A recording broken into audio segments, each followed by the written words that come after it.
What's going on, guys? It is TSJ. Welcome back to the July edition for the TSJ roundtable discussion. I've got people here from my Discord. I've got the usual Total Spits. Hi. And Vector, for the first time, he is joining in, so we're glad to have him. And you guys know by now how the roundtable works. We're just going to be talking about some topics that we want to talk about, that you guys have asked us to talk about. And so if you enjoyed this video, be sure to give it a thumbs up and subscribe to get updates on all the new content. You may be getting this in August, depends on when I get down to editing it, because July is almost over. So sorry about that, but we'll make sure to have an August edition out for you. The topics we're going to talk about today with you guys, we're avoiding Total War Troy for this episode because we've really just beat it to death. Not too much has happened. We might talk about it in August because that's when it releases, so we'll see. But we're going to be talking about some older Total Wars, just general, discussion about them, good things, maybe bad things, what we missed about them, what we like about them, stuff like that. We'll be talking about the Manor Lords RTS game that's going to be coming out eventually. There's just an announcement trailer about it, so we'll be looking at that. And then we'll actually be switching it up completely, talking about some Halo content. I recently, if you've been watching my channel, I recently got the Master Chief Collection, and I've been doing a TSJ Play series of all the Halos 1 through 3, and so we thought we would talk about that, and then we'll be talking very briefly also about Halo Infinite. So those are the topics, and so we're going to start off, you guys, with the older Total Wars. You guys know I sent you a link about a really good discussion in Reddit. It's from 3 years ago. It says, what did the old Total Wars do better? Obviously, it's probably going to be bringing in some benefits of the older Total Wars. Maybe not necessarily the things they do worse. Any ideas or opinions? I was wondering if Vector was going to start first. Either whoever. I'll go first. All right, let's go down the list. All right, best things that and I'm assuming this is like Rome 1, Total War, Medieval 2, your big ones. Like old, yes.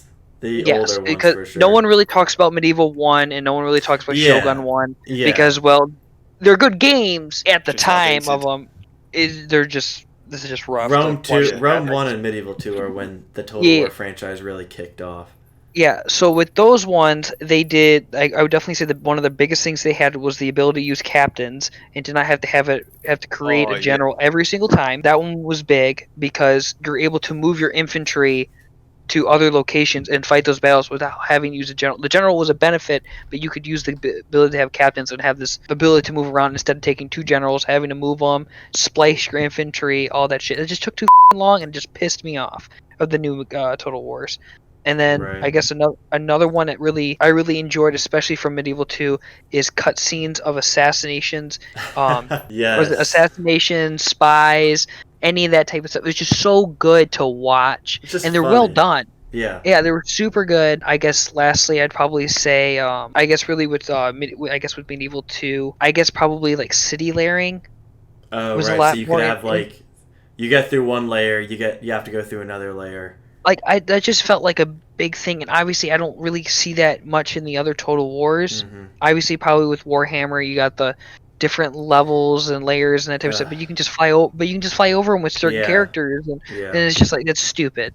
So with an actual historical based, having the layered tier system of cities made the huge multiplayer games and the campaign matches where you had to willing or not to sacrifice your 20 units only to take certain tiers. Well, you had to strategize on that. Yeah, it felt good though too, because when you upgraded your castle to a stronghold or something like that, and then you had to upgrade it to a citadel, it actually felt like you made some progress. Like your castle was just one layer, but then as you upgrade it to a citadel, you're like, by that time, if an army comes to besiege you, it's like, well, they're gonna have to get through 3 layers. 3 different gates, to get to you. So, good luck on them. It just felt, I know what you mean. Yeah, those are, I would definitely say, things that they did a lot better with, especially for terms of gameplay. I'd probably say like the in-game battles, not the auto sign, but like the real life battles and that you can play. I can't remember the term at the moment, but yeah, no, those ones were really good. You also cared about your general a little more. I read people talk, Oh yeah, definitely. Yeah, because you don't have to buy it because you got them through family, and then that's how it went. And then if you lost all of them, your just line just died unless you did adoption. Exactly. Well, you It can't even adopt. You can't. But see, that's the thing. You can't. Oh, wait. Can you adopt in medieval too? Yes, you could. It would pop up as a Would you like to message. adopt Would you them? like to adopt this person? And it'd just be completely like a 34-year-old guy who has like zero loyalty, and you're like, well, fuck, Or I don't want like, him. He's gonna leave me. One time in Rome 1, there was like this 17-year-old general, and he was just completely bald, which I thought was funny. he balded really really young. I really like the generals in the early games. Like Right. later on, they're just something to command your units with, but in Right. the early ones, you got rewarded, like, using your generals, keeping them alive. They got traits, they became more strong. They became stronger. And there was just, more you could do with them. Seeing their traits, like them get more loyalty, get more dread or something. You know what I mean? Like those kinds of things. Seeing them actually get more of those definitely, added some like desire to want them to live and want them to win battles as well. Yeah, I know what you guys mean. Now in like Rome 2 and Attila even, it's like it's cool that they win, but they level up and they get cool traits. Not really traits, more like cool abilities, but they don't really like They feel really replaceable. right. They did more customized of that compared to in Rome 1 and 2. You had to actually play the game to actually get those specific traits. Mm-hmm. I Yeah, think that's a really good example of this is I like to talk about Legends of Total War, and he talks about certain generals you want to make them get dread, and they I think up morale, they lower the They morale did of the lower enemy morale team. of the enemy. Yeah. Yeah. Yeah, and that's just from executing Right. armies and all that. Like you had to know how to play And to that's a get good those certain idea. abilities. That's a good idea for CA to put that in there. Like, does that make sense to you? Yeah, You know? instead of just having it to where before it's like, oh, I want to have my guy leveled up because he's played in battles. I'm going to add that trait in instead of him earning that trait. Right. Yeah, it was really cool seeing the actions you did in the campaign influence the traits that your general gets. From battle, yeah. Nowadays, it's like if you execute him, the faction's not going to like you, or this faction's not going to like you. It's like, well, that's kind of okay because Yeah, I'm going to declare war on them anyway. Oh, I definitely will say the one thing I think the early games did was probably more interesting was maybe the diplomacy. I guess for me it was because it was just more simplex. Like Mhm. obviously I think Three Kingdoms did really well with diplomacy. I think the big Yeah. ones that failed in diplomacy were Rome 2 and Attila. Mm. I think the way they have that whole setup is kind of weird. It kind R- of was just like, oh, you have a different religion. Oh, they already hate you. It's like, really? yeah, If I can, Rome. you can't bribe anyone anymore. That was such a missed opportunity. Yeah. Religion's not an aspect that, honestly, in the older games, religion's more of an impact on your campaign than in the newer ones. I feel because if you take over, at least if you take over like a Muslim settlement, you know why the public order is really low. They don't really do anything. At least I don't personally see any impact from religion, based off the newer games, which is such a shame. I'll definitely say upkeep is a big difference between the two games. And like Right. the money management of the newer games is just more difficult compared to the older games. Yeah, I mean, also, with the newer ones, you can just exploit the system to get really low upkeep units, Right. armies. With the newer games, obviously they wanted to go more into detail, more into micromanaging, more into stuff. The older games, you had, I definitely say it's more simplex, but more, I guess, more enjoyable, and that's why more people still play them. Plus the mods abilities, I will Plus the definitely say that's the mods. best thing they have is mods. It made it so Right. much better. Because I'm sorry, Rome 2's mods aren't terrible because of the workshop. Well, they're But not like again, overhaul though. I mean, they're yeah, not no, like you overhaul in the can't. There sense. are a couple of good ones out there. Yeah. Yeah, like, I think what is it? I think one of your comments. I kept asking about the War of the Gods. I think Yeah. Wars of the Gods 9 is update good. and stuff. And obviously, I'll just quickly say it. I know SJ is working really hard to like provide this type of content and other type of contents. He does a lot of Total War, but cut him some slack on trying to do other things. I guess like obviously they saw him kind of hypocritical, but again, when you guys keep asking him to do certain campaigns and shit, like oh you should do that, you should do that. It's on his list. He'll get to it, but Oh, that's just thanks, my Fitz. opinion. So because I read the Trying to comments branch and out. Yeah, I do read all the yeah, comments. I read the damn comments, all this shit. I know a couple of you out there are like that. Go in the Discord, have a conversation with him. I guarantee he'll be very conveniently able to talk. He checks it every day. Yeah, join the Discord definitely. Like he's saying, we have a good Yeah. time there. Like shit, that's how Vector joined this and discussed about all this stuff. He's part of the server and he wants to be part leveling of up this. super quickly, and now he's in here.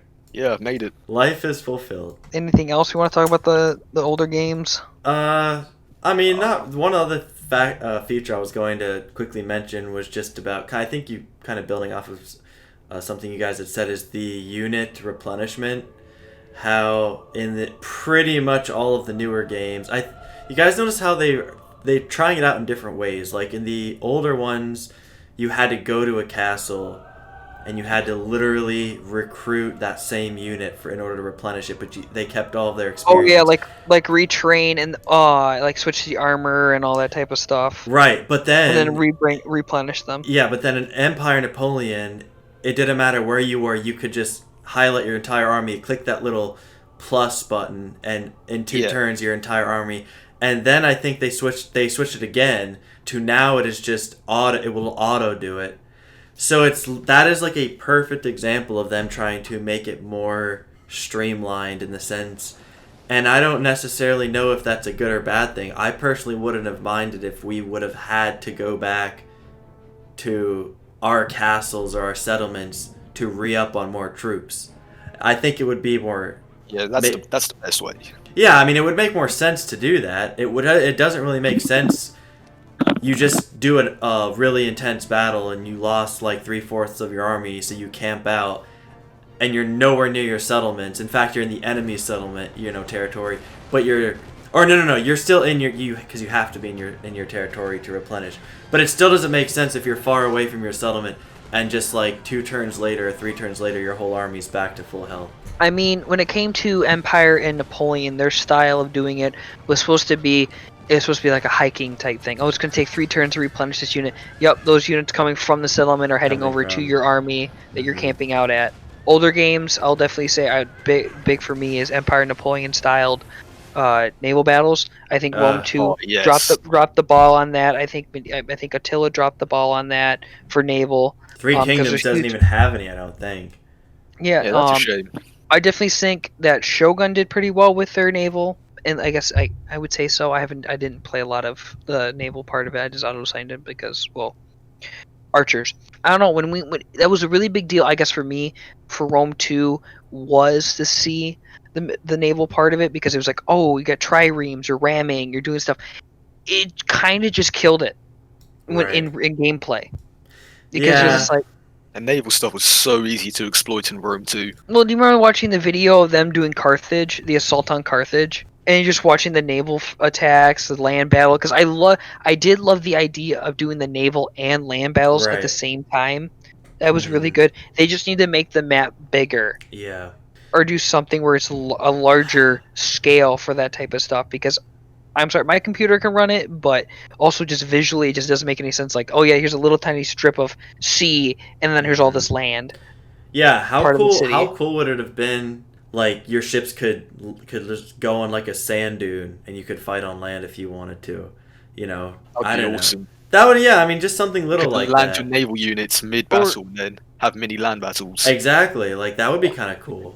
I definitely something too. Maybe I guess that I liked about Empire and Empire and Napoleon is when you did your naval battles, you literally it was all strategy. Mm-hmm. Like, obviously got lucky with a couple of ships and stuff, but you're talking about, do I grapple onto this ship and fight it out with this size, or do I just blow them the away?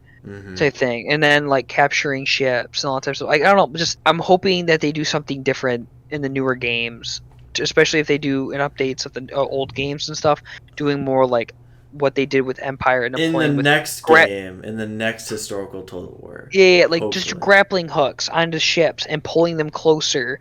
Instead of like obviously the older stuff. Like I'm talking about like in medieval style, because you don't really see a lot of ramming in medieval styled ship combat, because you're gonna have an era before cannons and after triremes and ramming styled combat. It's like, is it pretty much just attacking each other on those ships, or I don't know.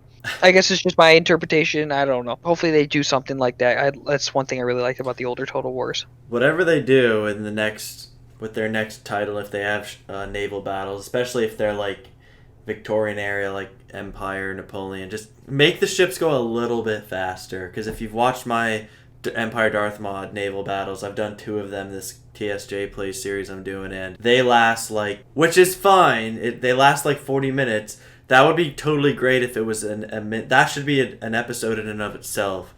I have like 20 first rate ship of the lines, and like they're going so slow. I'm like, oh my god. I mean, it is epic though when you get that nice volley, and it's like the powder keg explodes and the ship explodes, and then it catches the next ship, the ship next to it on fire, and then Well, are you going with the wind or without the wind? with the wind a lot of the times. Then sometimes you gotta flip it back around again. No, that's a lot of it with naval battles is literally just going side to side and hope to God you hit. Yeah, exactly. I'm just hoping it hit through because you need wind to sail your ships at that era. So yeah, well, bring naval battles back. We want naval battles. Good naval battles. good naval battles. Yeah. Okay. So we can move on to the next topic. Manor Lords. I think I sent you guys a link to that. It's an upcoming combo of City Builder and Mass RTS. Honestly, I first saw this when I'm not subscribed to Pixelated Apollo, but on my homepage, his videos come up to my recommendations, and I saw this. I saw him, he was talking about it, so then I looked it up, and this is what I found.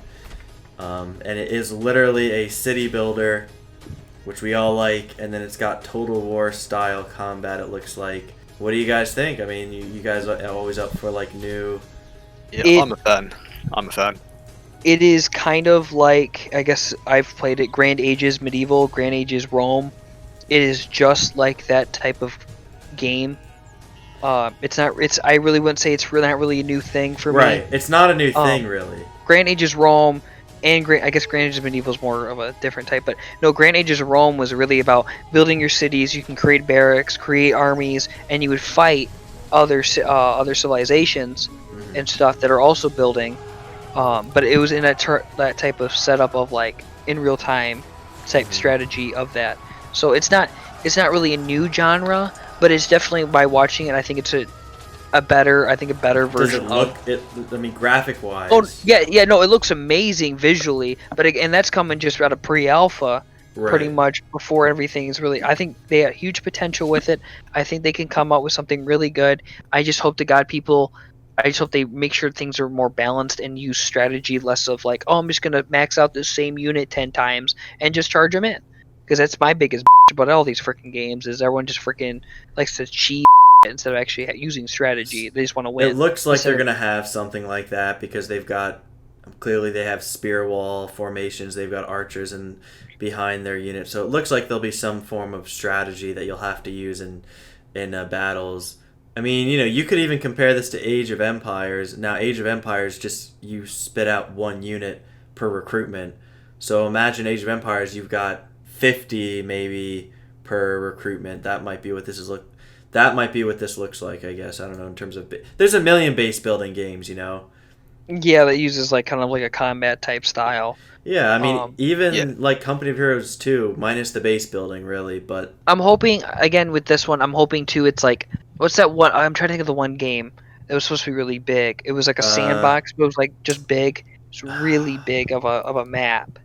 But it's like a first person. Kingdom Come? No. It wasn't Kingdom Come. It was before Kingdom. I can never remember the name of it right off the top of my head. But it was like, I'm hoping that the maps are just large, super large. So then when you're building up these big ass, built like civilizations and stuff, that like you have like 4 other players ways away. You march your army and different seasons, different type of stuff. Like obviously it's a gameplay, but it's like a game you play for hours. Right. I guess is my mentality. Like it'd be kind of cool for me. Obviously, the multiplayer of it's got to be a lot different. So do you want it to be like not? I want to be huge. Right. So you want to be able to like save it. Okay, I'm gonna save my settlement. I'll come back to it later. You don't want it to be like, a 40-minute. I'm gonna build my little town, send out an army, and then gonna win the match. You want it to be longer than like something bigger than that.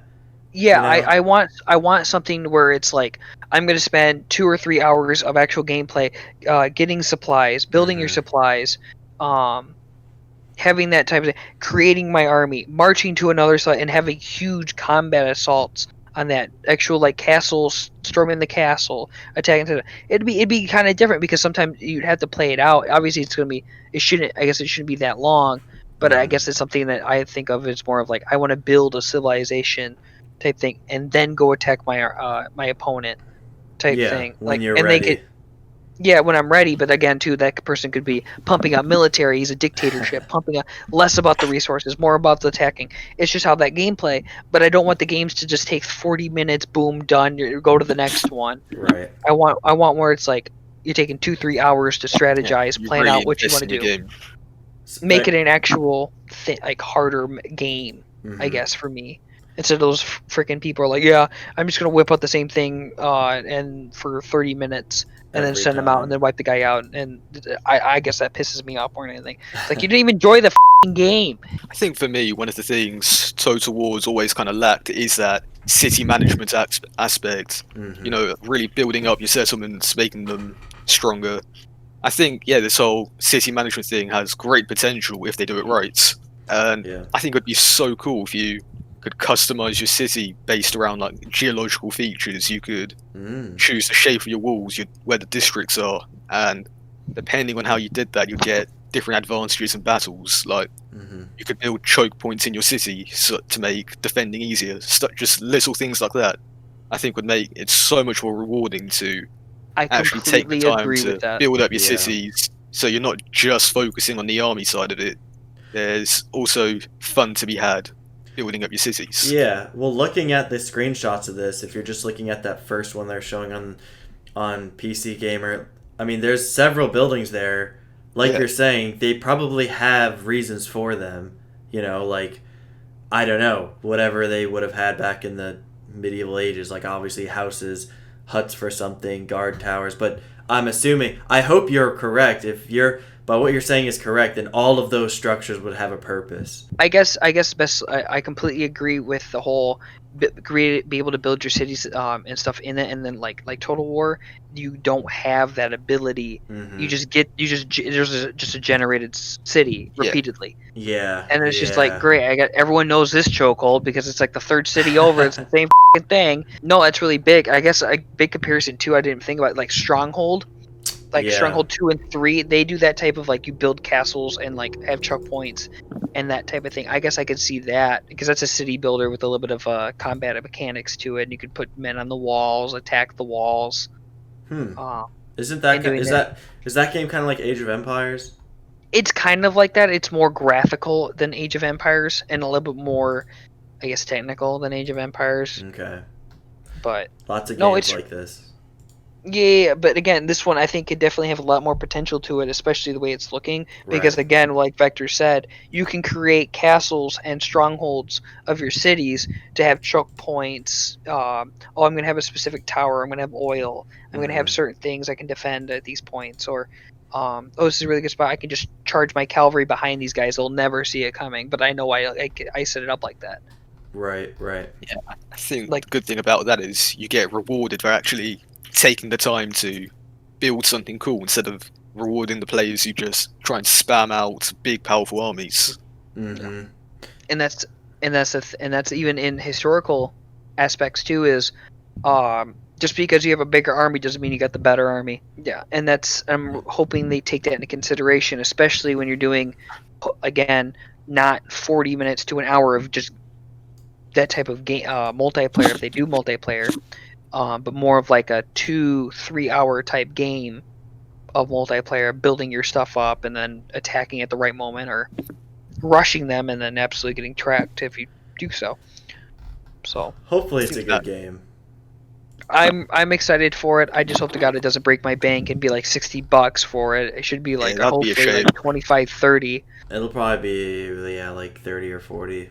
I tell you, the worst offender with that kind of thing is the Civilization games. No, for a fact. Yeah, like Civ 5, which is like what at this point 6 years old, Is it still like a 30-40 pound price tag, plus like another 100 quid in DLC for a game that's like 6 years old and already has a fully fledged sequel.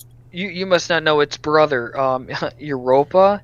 The king of DLC, Paradox Games. Their game is $15, but in reality, the game is really supposed to be worth $300 because they completely strip anything that's useful in the game and make it give it all completely the base. DLC.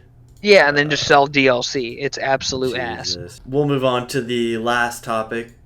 Switching it up completely from RTS, we wanted to talk a little bit about the Halo franchise with you guys for a little bit.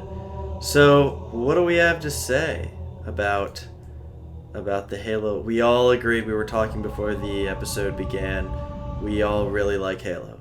We've all come to that conclusion. We like Halo. Yes, so Halo Infinite, what do you guys think about Halo Infinite? And despite what everyone said, I'm excited. I mean, I know the graphics aren't next gen looking, but what the rumors are going around, it's an older version of the game, and I reckon when it actually does release, it's going to look amazing. You think? I agree. Also, keep in understand a lot of the gameplay that they're showing, even the announcements and stuff. That's pre anything. Yeah. The graphics aren't completely ready yet. It's just pretty much just showing how like the small mechanics work and stuff. And I was obviously watching the campaign of on the video whether they had the gameplay of it. I saw the biggest bitch, and I saw it on TikTok, for heaven's sake. People bitched about sprint. They bitched about the grappling hook. They bitched about the open world aspects of it. How many Halo games do you want that's the same thing repeated? Yeah, it feels like people just want to re-release of Halo 3 every year. Yeah. Halo 3 was the last of my Xbox days, so I never played Halo 4 and 5. But based off of the screenshots and the video of this, I'm getting a very, very Halo 1 like. Oh yeah, sure. Are you getting that too? Like when I saw it, I was like, that looks a lot like Halo 1. I think that's the look they're going for. That's definitely what they're going for. Yeah, that's got to be the that's kind of the atmosphere they're giving off, and which I think is good. I don't mind that. I mean, Halo 1 was always I yeah. just hope they don't go too open world with it. Right. And then, because, there's a fine line. I guess the best way I keep thinking, in my perspective of open world, not really an Assassin's Creed style open world, but more of a, I guess, Shadow of Mordor, Lord of the Rings, that their whole idea of open world style with, like, obviously there's going to be side quests and the main campaign and all that type of stuff. But so you mean like, so I mean that's what a lot. I think what you're not open world per se, but like areas where there is big open world. Yeah, right? It's like there's multiple locations of those certain things, and obviously you see those in the Halo 1 campaign. You see multiple areas of the map, and you're flying in different areas of Halo. Yeah, it's not you're going to set. They're big areas for 2001.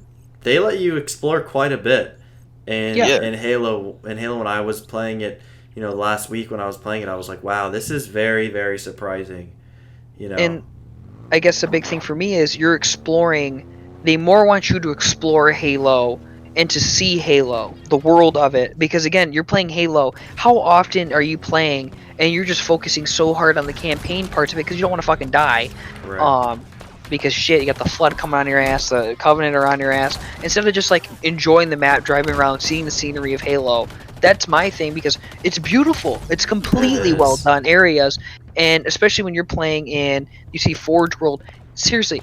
Forge World in Halo Reach, that was huge because it obviously that's on the Reach, quote unquote Reach map. Actually no, I think it was actually on a Halo.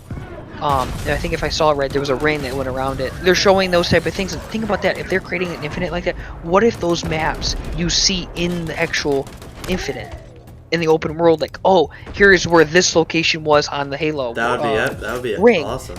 It's like there'd be a huge nostalgia to it. For me, it's like seeing certain parts of the map that you saw, that you played, like the I think one of the maps is like there's a beach and you're driving your Warthog around repeatedly. It'd be kind of cool to see that instant again, but driving around, obviously just to travel. Well, I just read today. I think they had just announced that it's going to be split screen. They're bringing back split screen, which I guess that hasn't been in a Halo game for a little while. I guess I'm not sure. Yeah, I mean that's like big news, There's not many FPSs nowadays that have split screen, which to a lot of people that won't matter, especially to the younger crowd that just they're growing up on online. But like, to us, I mean, I don't know about you guys. I played split screen all the time for Halo 1 and Halo 3, so not that I'm going to do it. You used to Halo 3, you had it quartered. It was Yeah. 4 player. Oh and yeah, you're the 4. You're yelling at people. It's like, dude, I'm fucking dead. Can you go to a safe spot? And you're just yelling at the guy in the right corner. You're like, come on, dude. Come on. Oh god. So, yeah.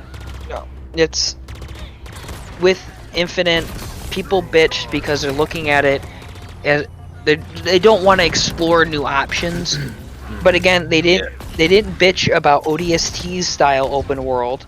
They didn't bitch about that when you're exploring a city in Halo 3. So they didn't bitch about that, and then they have new style games like Halo Wars. I'm sorry, I loved Halo Wars. And that was just an adaptation of Halo. Right. In a strategy game style. So it's like, let them do new things. Obviously the sprint, you're going to need sprint, dude. It's fucking open world. You're going to bitch if you don't have it. Grappling hook, you're going to bitch if you don't have it, because there's going to be certain moments are going to be epic moments, especially if they show assassinations. You can grappling hook onto a wall, fucking pull a dude down and kill him. There's a lot of new features. It looks like a lot of potentials. Shit, you can. Yeah. I can grab a fusion coil and f***ing chuck it at some goddamn dude now that I couldn't do before because you had to shoot it instead of chucking it at someone. That's cool. I think the cool thing that brings is replayability, because there's so many ways to tackle the level. It encourages you to go back, recreate it, and then maybe they have achievements for playing a level in a certain way, doing something a certain way that you wouldn't normally. It encourages you to go back, try the levels again. Instead of 60 hours of gameplay, you get like 240 hours of gameplay out of a $60 game. Plus, again, too, the people who are bitching that they want want Halo, like how Halo is, dude. Master Chief Edition, it's little like Master Chief Collection. It's on Steam. Just buy that shit. If you don't want to buy the new Halo, don't buy the new Halo. Support the Master Chief Collection, because they're still whipping out. They're still creating for Halo 4. They're still going to do that. But I think they'll do Halo 3. I just want to say one thing. Going back to when we're talking about overpriced DLCs, I found something amazing. I found something absolutely amazing. Search up on Steam, Train Simulator 2020, and just look at how much DLC there is. Simulator 2020. Oh my god. It's $30. 591 DLCs. And they're all like $20, $30, $40. Oh my god. Yeah, I think that beats you over. I could just see a grandpa on Social Security round just getting moist from that. How? That's at least how $2,000. Does this have mostly positive recent reviews? Oh my god. This is like Flight Simulator. I guess it's going to be when that releases in August. Oh my god. Spend your money on something else. Buy Code 2 and play with us. We need more people. Yes, we need to play. Buy Total War, buy like Napoleon and shit, so I can kick your ass in it. And I just want to quickly say, obviously Piney's gonna read this or watch this, I guess. Piney, 1v1 me Napoleon, no balls. Also, if you want to get in our Discord, go ahead. I'm an admin, but I'll let you guys talk a little bit of crap. Yes, bottom line, join the Discord. We've got well over 500 members now. We're still growing. And it's awesome. We're growing. Per every 100 members, there's at least 2 or 3 that'll talk a lot. So yeah, we don't do COD in the TSG Oh god, server. MW2's good. Just you people who are like, oh no, Black Ops 3 is great. Just go home. You're 12. We'll stick to Halo. Yeah, go home. You're 12. Maybe we'll start doing Halo events. Join the server. That's all we're gonna just join. Please join the server, yes. And, follow me on Instagram, like us on Facebook, and of course, if you haven't already, make sure you subscribe. But thank you for watching this episode, guys. Again, we'll have an August edition out for you, hopefully, and let us know what you think of it down in the comments below. Stay super, and I will see you guys next time.